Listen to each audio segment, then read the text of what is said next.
అందరికీ నమస్తే. ఈరోజు రెసిపీ వచ్చేసి పాలక్ మిల్ మేకర్ కర్రీ అండి. చాలా టేస్టీగా ఉంటుంది. ఆయిల్ వేసుకొని తర్వాత ఆవాలు, జీలకర్ర, పచ్చిమిర్చి, కరివేపాకు, ఎండుమిర్చి వేసేసుకొని మంచిగా వేయించుకోవాలండి. ఆయిల్ అనేది మనం ఖచ్చితంగా రిఫైండ్ ఆయిల్ కాకుండా గానుగ నూనె వాడితే చాలా మంచిదండి హెల్త్కి. తర్వాత అల్లము, కొత్తిమీర తరుగు నేను ముందే వేస్తాను అండి. మంచిగా ఇలా వేయించుకోవటం వల్ల ఆయిల్లో మంచిగా కర్రీ అనేది టేస్ట్ కూడా చాలా బాగా వస్తుంది. అల్లం కూడా మంచిగా వేయించుకోవాలి. తర్వాత టమోటా అనేది నేను ఒకటే వేస్తున్నాను అండి, ఒక పెద్ద టమోటా. అంటే పాలకూరలో కొంతమంది టమోటా వేసుకోరు కదా, ఒకవేళ మీరు వేసుకోకపోయినా పర్లేదు, స్కిప్ చేయొచ్చు. నేనైతే ఒక చిన్న టమోటా వేస్తాను. ఈ విధంగా వేసేసుకొని టమోటాలు కూడా మనం మగ్గించుకోవాలి. మనం తాలింపులోనే పసుపు వేస్తే గిన కర్రీ కూడా చాలా కలర్ఫుల్గా ఉంటుందండి. ఈ విధంగా ముందే పసుపు వేసుకోవాలి. తర్వాత ఇప్పుడు దీనిని మూత పెట్టేసుకొని ఒక 2-3 మినిట్స్ మనం మగ్గించుకోవాలి. అప్పుడు టమోటాలు అనేది మంచిగా మగ్గుతాయి. చూడండి, 2 మినిట్స్ తర్వాత టమోటాలు అనేవి మంచిగా మగ్గాయి. ఇప్పుడు మనము పాలకూర చిన్నగా తరుక్కొని దానిని వాటర్ అంతా తీసేసుకొని ఇందులోకి వేసేసుకోవాలి.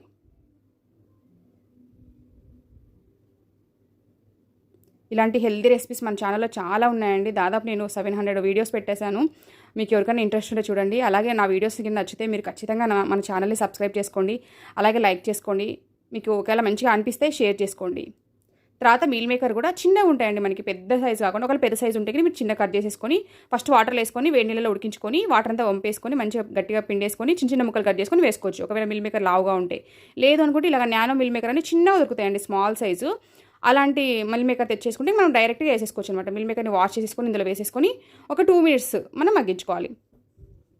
సాల్ట్ కూడా నేను ముందే వేసేసానండి పాలకూర వేసినప్పుడే. సాల్ట్ అనేది పాలకూరలో న్యాచురల్గానే ఉంటుందండి. పాలకూరలో కొంచెం సాల్ట్ ఉంటుంది కాబట్టి మనము పాలకూర కర్రీ ఏదైనా పప్పు కానీ కర్రీ కానీ చేసేటప్పుడు సాల్ట్ అనేది కొంచెం తగ్గించి వేసుకోవాలి. తర్వాత కొబ్బరి పొడి, జీడిపప్పు, బాదం పప్పు పొడి, గరం మసాలా, కారము, ధనియాల పొడి, కొంచెం జీలకర్ర పొడి వేసుకుంటే టేస్ట్ అనేది మంచిగా ఉంటుంది.